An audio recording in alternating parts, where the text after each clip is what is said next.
Hello all! I was originally working on another video, but I felt like I had to— Shh. What the hell? I'm trying the game here. Be quiet. No, I told you I was making a video. You're the one who wanted to record so late. Thaddeus, you can play the game later. No! Just pause it. No. You've been hogging the Xbox and drawing all day and finally got up. So now, I want to play. Wait. What? The game isn't loading. Aaron! Thaddeus, I'm stuck. I know. Okay? I'm making a video about the game right now. Fine. Thank you. But it better be good. Jeez. While you do that, I'm Anyways, just gonna watch something. I was originally thinking about making another video aside from this, but as Don't look over here. Thaddeus decided to remind us, or remind me anyway, if I waited too long, this video probably wouldn't be relevant, and based on everything that's going on, I don't want to wait too long for something to change and me not be able to make this video. So Suicide Squad Kills the Justice League. It's been out for about a month now, and oh boy, has it had kind of a crazy release. At the time of recording this, Suicide Squad has been in kind of a really bad limelight at the moment, and so pretty much everything that I'm going to be talking about today includes everything from before up until now, obviously, but at the time of recording, the first season hasn't even started yet with the Joker and some of the post-game content. So in case you're watching this after some of that is out, you've been warned, I guess. I've played the game since its release, since its actual release, and I just really wanted to sit down and talk about not only my experience with the game and my thoughts, but kind of just like an overall view on the game as it is right now. And another quick little disclaimer, this is a spoiler-full video. I'm going to be talking about details about the entirety of the game and some of its post-content stuff. So if you're someone who still wants to play the game or just doesn't want it to be spoiled, click off now, finish it, find out whatever it is you want to find out for yourself, and then come back and we can talk about this together. With all that being said, spoilers, disclaimers aside, let's move forward. So just to start off, if you're someone who hasn't kept up with this game at all, because there's tons upon tons of reviews and people and channels who have talked about this game, but just in case, I just kind of want to go over some of its criticisms and everything that's built up until this point. Some of which includes a lot of the development stages or just everything before its launch. The game had constant delays and it was pushed further and further out. So between the time that it was originally released and the time that it came out was years. On top of the fact that the last game of the franchise, Batman Arkham Knight, came out as of today, like 9 years ago, which is insane. But I'm not going to give Rocksteady too much crap because from what I remember, Rocksteady is only a studio that's comprised of like 250 people, which might sound like a lot, but for a game studio, let alone a AAA game studio, is not that big, which is also something that I'm going to be coming back to later in the video. Something also that was kind of weird as they were releasing more and there was even insider videos made by Rocksteady, this weird lack of detail that they gave us. Like, aside from the fact that game testers and reviewers weren't even allowed to talk about their experience with the game until relatively close till the game's release, there was a lot of strange things such as character builds. Rocksteady was very excited about the idea about building your character and having infinite amount of upgrades, but they never showed it a whole lot. You would think if they were excited as they were about that concept or that aspect of the game, that they would have like a fully built version of one of the characters or evolve the characters and show us what the gameplay would look like a few weeks or even a couple months from now. Then we get to the actual release or early access release of the game. So essentially, for anyone who paid the full $100 price tag for the deluxe edition, got early access along with a skin set, weapons, tokens, so on and so forth. But the only problem is that for a majority of that time, which was from January 30th up until the release of February 2nd, I believe, for a mass majority of that time, the servers were down. And a lot of those people who paid the extra $30 weren't even able to play the game for the most part. So, and then going further a little bit, you have the issues with the game itself, more importantly throughout the story section of the game. It's a rather slow-paced game in terms of storytelling because they give you maybe one or sometimes two story missions at a time, but in between those, they only give you anywhere between 2 and sometimes 4 side missions to do. It makes sense to a degree because you still want enough side missions to do so that you're upgrading your character enough to face off each Justice League member. But it's not like other open world games where you're unlocking mass amounts of missions at a time. They only give you around 2 to 4 missions in between story missions, which is kind of odd. And it just makes for a really slow-paced story. And even with those very few missions, if I haven't said it already, there was just a lack of variety between all of them. It was a lot of the same cut and dry missions that you'd be playing over and over again, just at different spots in the map. And then the whole concept about killing the Justice League itself is also a really weird detail when going throughout the story. There was a handful of times when I was playing with rather my brother or him and other family members that we kept reminding ourselves, like, this is weird. This isn't the first time we've been a bad guy in any video game before, but this is the first time we're going after the good guys that we've grown up to know and love over the years. So it was just very strange. Some overall issues about the game. Players across the board have been having a lot of bugs and technical issues with the game. Most specifically, though, PlayStation 5 players have had a large amount of these issues and the most consistent amount of issues. Some of these issues, not exclusive to PlayStation 5, are not being able to load into the game at all, enemies not spawning into the game, loading screens taking too long, frame rate issues, the list goes on. And even up until just recently, there was a new patch. There was a new patch where they fixed a lot of things, but another big issue arose where anytime players would play incursion missions, we'll get into that in just a second, they would beat those missions and come out of them, but they wouldn't be able to load back into Metropolis. In a mass majority of the time, if you resetted your game, for some reason, you would get none of that progress. Sometimes it would take away progress, as you just saw with Thaddeus there just a second ago. So, editor me here, as of today, which is the 27th, Rocksteady on their Discord just announced that this patch with the Metropolis thing actually just got patched up and that it's fixed. So probably tonight I will be playing it and letting you know how effective the patch is, at least for me, for Xbox. So yeah. Along with a lot of the other criticisms, just compared to its predecessors, the Suicide Squad Kill the Justice League game is just kind of an underwhelming experience compared to what Rocksteady has put out in the past. There are some good things, though, about this game, and where I think the game shines the most, such as it is an original story. Some would argue that it's a very bad story, but those people, we've heard you. I'm just saying my opinion. It's a video. It's an opinion. I personally believe that it's a good story. It's an original story. It does still have great characters and performances for all those characters, all of which including the Suicide Squad and even members of Argus such as Amanda Waller, Rick Flag, and the list goes on. Rocksteady's always been really good with, animating these characters and their performances, and this game is nothing short of that. It has very fast-paced and really entertaining combat. The gunplay for all of the characters is really fast and reactive. They all have really cool play sets and styles, and there's a character for any kind of player. I personally main as Deadshot.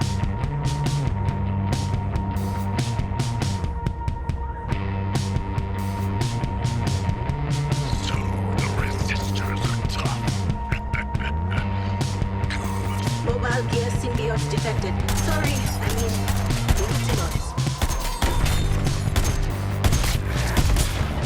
Considering all of you uninformed, believe me when I say it won't happen again.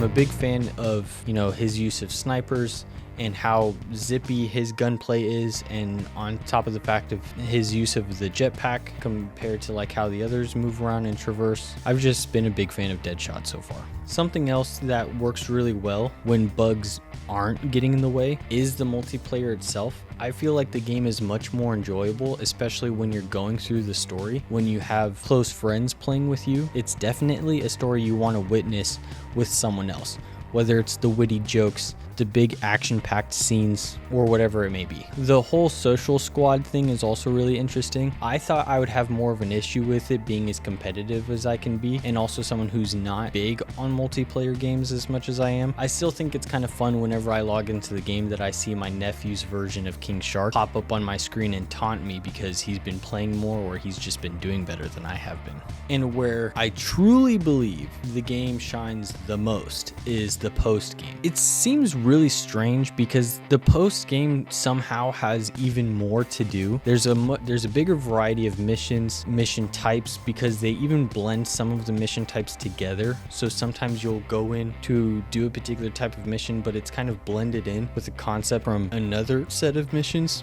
I don't know if that makes any sense. If you've played the game, you might get it. But they throw at least 5 times the amount of missions up on the map at a given time, and they're all randomized for the most part, so you always have something to do. And then, as I mentioned before, there's the incursion missions. Once you've beaten all of the Justice League members, you have Brainiac has these breaches that go to other dimensions, more specifically Earth 2, and you do similar kind of missions in those incursion missions from what you're used to doing, but they're just a little bigger and a little bit more difficult. When you come back, that's kind of what progresses you through the post-game content, because you work your way up to defeating more than one version of Brainiac. Yeah, there's 13 Brainiacs, by the way.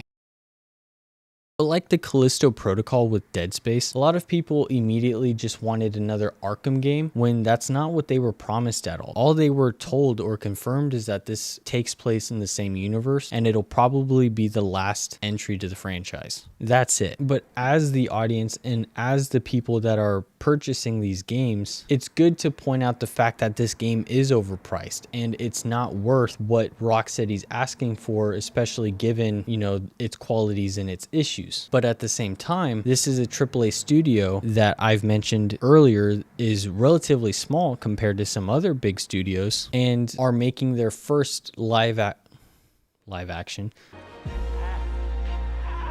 service game. And they're currently working really hard across Twitter and Discord to acknowledge these issues that the game's having, and hoping that they can work with the consumers to fix these issues. They do want to keep us around for what's to come, because I'm sure they've worked really hard on all of this post-game stuff that we're going to be getting within the next few months. All despite Warner Brothers' disappointment, of course. I mean, I'm not going to sit here and pretend like I haven't seen these issues myself or that they don't exist. I play on the Xbox Series X mainly, and I've been very fortunate enough to not see a lot of these bugs. I think maybe one time through playing the story, I got one situation where enemies didn't spawn in, but most of my time playing through the story really came when I was playing with my brother who plays on PlayStation, and he was having more issues getting the game started, and because of that I was having trouble getting him pulled into my game. It wasn't until just recently, when I was trying to play some incursion missions after the new patch, that I saw the whole not being able to load into Metropolis thing,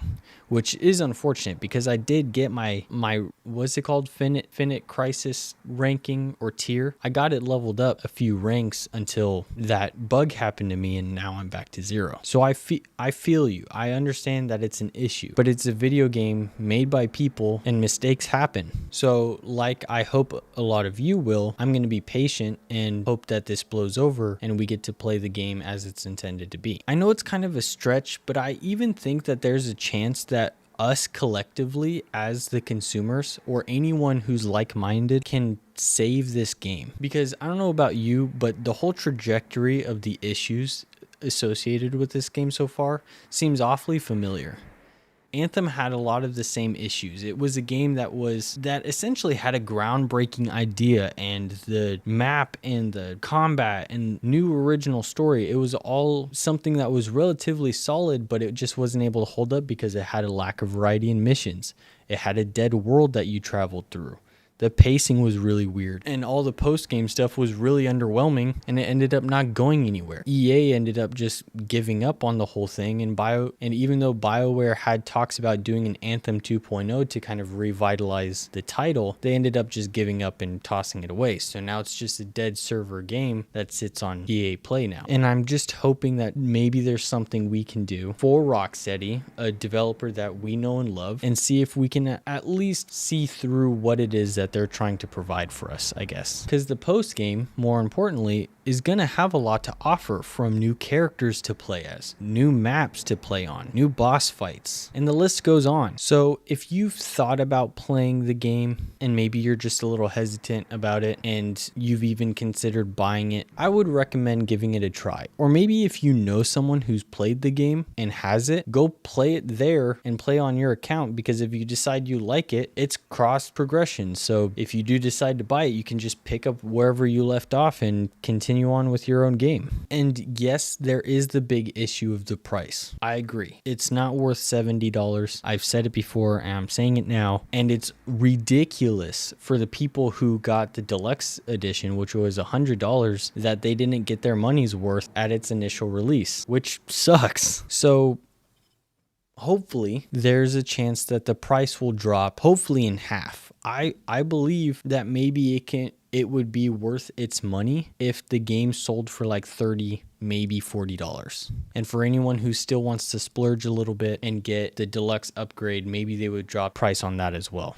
There have been talks about making the game free and them getting their profits based on the paid version of the battle pass, but because of its player count right now, I don't know if they would be able to sustain off of that after their current lineup of post-game content. If the price was at least chopped in half and that maybe was enough incentive to pull new players in, I think there's hope that Rocksteady might be able to see a little further past the post-game content that they have lined up for us now. And then there's the elephant in the room about the game's namesake. I touched upon it a little bit before, but it's the idea itself about killing the Justice League, because I even know people personally that have not wanted to play this game solely because of the fact that they have to kill the Justice League and they have to kill some of their favorite comic book characters, which is totally understandable. But if you're one of those people that's the only reason you're not playing this game, what if I were to tell you that there's a chance that that's not even true? You see, there's a couple theories going around that are being talked about very commonly about this game and what's happening in the story, and I'm sure you've heard about them, and in case you haven't, this is what they are. Editor me again.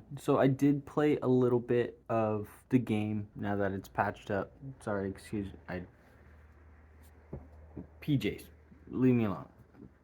But I played a little bit of the patch, and I haven't seemed to have any issues so far in regards to the incursion missions thing. But the reason I'm recording myself right now is that this section of the video with the whole theories thing gets kind of rambly for a bit. And yeah, if it's not your thing, or if you just kind of want to skip forward to, the rest of the video, I'll put a little time slot here of when you can skip ahead to, but if not, like I said, I'm just gonna ramble about the theories a little bit, and yeah. Hey, Metropolis! First, there's the clone theory. This is the most predominant theory, and it's probably the one that makes the most sense based on the details that are laid out throughout the game. But essentially what this theory is that the Justice League members that you're fighting and killing throughout the game are just Brainiac genetic clones of the original Justice League members, which I'm sure you were able to figure out just by what it's called. But let me tell you the reason why people believe this, and I'll try to go through them in order as they occur too. So the first part is the Flash. The Flash, in the beginning of the game, one of the first two Justice League members that you're introduced to, but he's not initially mind controlled by Brainiac. And when he ends up getting into a fight with Green Lantern, the Suicide Squad is actually sent to go retrieve the Flash after he's been defeated. And there's this very small moment that Captain Boomerang is kind of confronting the Flash while he's beaten down, and he accidentally cuts off one of Flash's fingers. Why this is important to note is because later on, after the Flash is taken and reappears as a mind-controlled Justice League member, he has all 10 fingers. Or I'll break your fingers. And they never explain or even point it out. And if they did point it out, very easily shut this whole theory down. But the fact that they don't point it out makes you think a little bit, right? I don't know if that made any sense. That wasn't in the script. I just thought of that. Right after this, you end up build your character up so that you're able to face off against the Green Lantern. But when you face the Green Lantern and you finally defeat the Green Lantern, King Shark comes up with the brilliant idea of trying to take the ring and putting it on so that he can make a construct to destroy the shield that's protecting the Skull ship. And he does this successfully. Such a badass scene, by the way. If you, like me, are a diehard DC fan, you would know that one, as soon as the wearer of a Green Lantern ring dies or is unable to wield the ring immediately levitates off and shoots out into space in search for a new wearer. And all constructs would also dissipate if the will of that wearer was broken or depleted in any way. But King Shark is successfully able to remove the ring, put on the ring, and create a construct with no interference.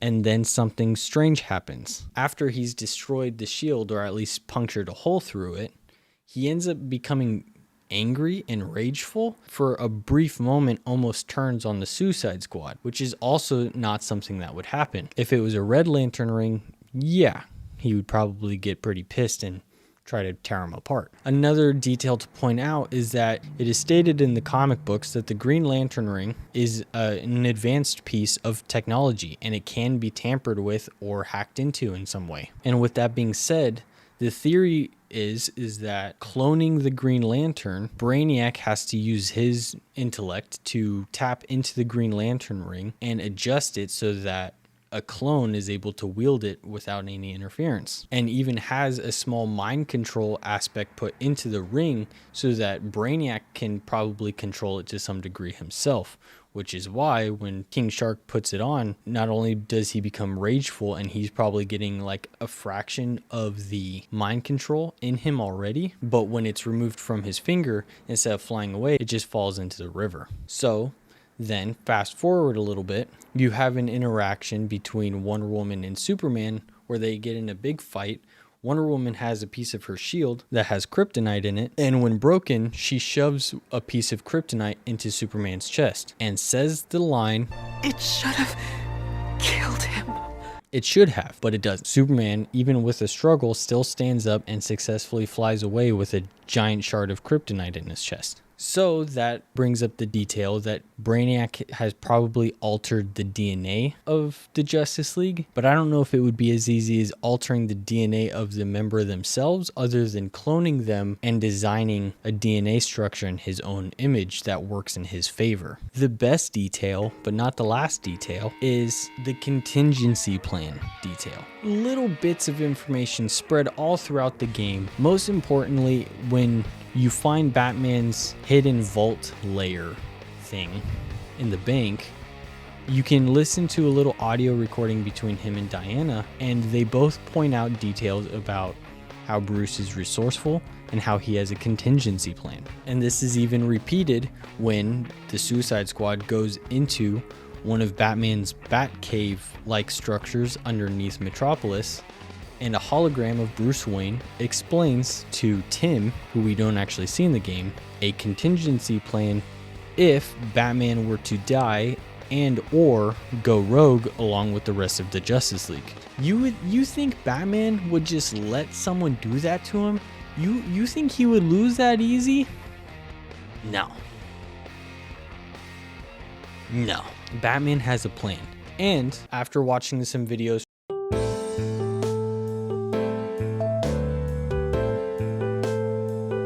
like all other Arkham games, there is a Calendar Man Easter egg. And what's important about the Calendar Man, you ask? In every single Arkham game that Rocksteady has made. There's always a Calendar Man Easter egg referencing the future of the franchise. In the first game, there's a secret wall you can destroy and it hints at Arkham City. In Arkham City, you can find Calendar Man and you can even find a little Easter egg that he's left behind that references that Scarecrow isn't really dead, and that to a degree teases Arkham Knight. And in Arkham Knight, we see the Calendar Man at the end of Bruce Wayne, and it kind of just a symbol that, you know, not only has things come full circle as Calendar Man said so, but maybe there's a glimmer that there could be more to the story, which there ends up being. And it brings us to this game. If you go throughout different sections of the game, you can find these different calendars, and each one is a different month, and there's a specific day circled. If you find all calendars and you put them in order and you associate a number with a letter in the alphabet, so like A is 1, B is 2, C is 3, so on and so forth, you put all the letters together and it spells out "He will return." And the last calendar in December, instead of a circle, it has a bat logo.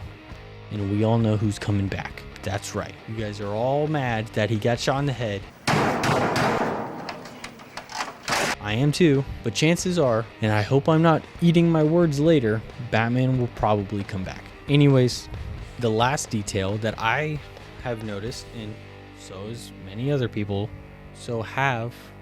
people, is after you've defeated Superman, the Suicide Squad thinks that the story's over, they go in for a glorious high five, and then they're interrupted by Brainiac, who gives this long speech about how, you know, the Suicide Squad have prevailed, so on and so forth. And then he says something and has a very specific way of saying this one thing, which is, How did you defeat my Justice League?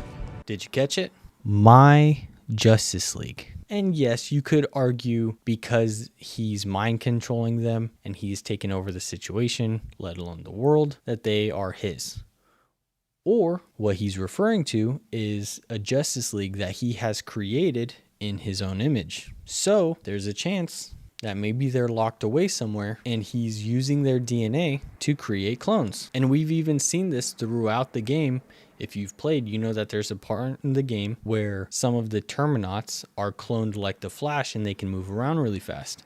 Or later in the game, there's clones of Batman and the Terminauts can turn invisible. And they're even called Flash and Batman clone Terminauts. And finally, when you do confront Brainiac after doing an incursion mission or two yourself, you do fight Brainiac, but not as himself. He is a cloned version of the Flash, but he has kind of like a Brainiac-like design or appearance on himself. And he's stating throughout the entire fight that, you know, he made his own better version of the Flash. Why not keep the Justice League alive somewhere in the Skull Ship or in many of his Skull Ships so that he can rapidly create more clones of the Justice League in hopes that he would win? I'm just saying. Think about it. Think about it. And you might have noticed that I did say that there were multiple theories. The other theory that was kind of going around, especially based on the premise of the game, is that maybe the other Justice League or all of the Justice League members are a combination of different universes, and he's picked Justice League members from each universe that he's successfully mind controlled. But it doesn't really hold up as well, especially seeing the fact that there's so many details directed at the idea of clones throughout the entirety of the game. Let's say either of these are true, and let's say maybe they're even explored upon as the post-game content is revealed throughout these next few months. I'd hope that it could be enough for some of you who are hesitant about killing the Justice League to maybe give this game a try. As I've stated, I understand the price is high, but hopefully Rocksteady will hear our concerns about this and maybe they will drop the price and or discount the game sometime soon. That would definitely be the time I would suggest getting the game, but in all, I'd still recommend giving it a try if you're able to. I'm sure it can be a lot of work for the developers. It might not be as easy as we think to fix some of these issues, but I would hope that in the near future, they're able to fix things such as mission variety and pacing so that it's worth our time to be playing this game for hours upon hours upon hours as these seasons come through. And another nice thing though is if you are someone who does get the game later on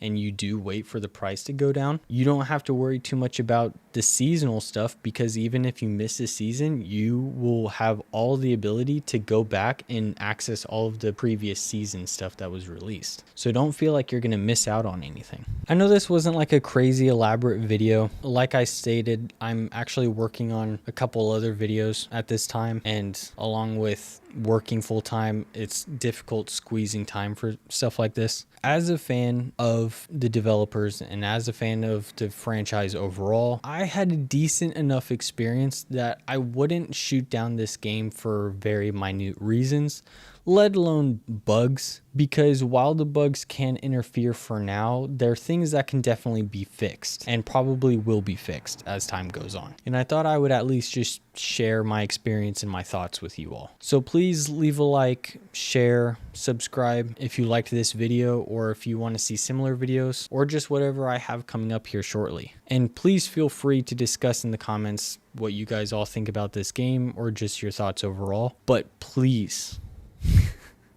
just be respectful about it. You know, I love the fact that my last video with Venom, I was able to get you guys to have a conversation about it, but some of you guys were just too bashful. Just be respectful, be polite. Everyone has an opinion. Everyone has thoughts to share, but just be constructive about it, please. Be polite when sharing your thoughts and be respectful when other people share their thoughts. This is a welcoming community, and I love hearing what you guys have to say. Sometimes you guys have better ideas and thoughts or things that I never even think about, and I love conversating with you guys when I go through these comments. So let's just try to have fun while doing that, I guess. Playing this game, and as I'm thinking about coming to the end of this video, I do want to address something that was really near and dear to me while playing this game, and it was just being able to hear Kevin Conroy's voice for one last time.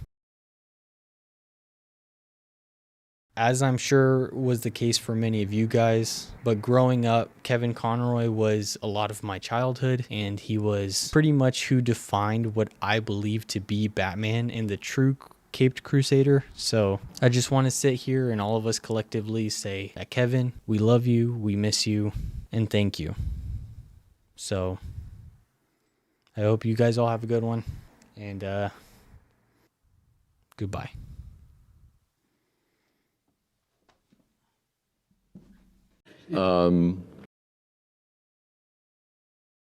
Yeah, I mean, I am vengeance, I am the night. You know, that's the iconic line. So many of the lines that I loved most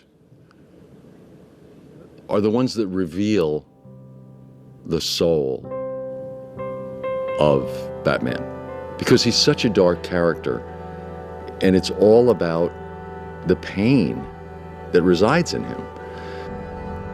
Gotham needs something more, something worse to defend her. She needs a new myth, a legend more powerful than I can be right now. A legend that can only rise from the ashes of the Batman.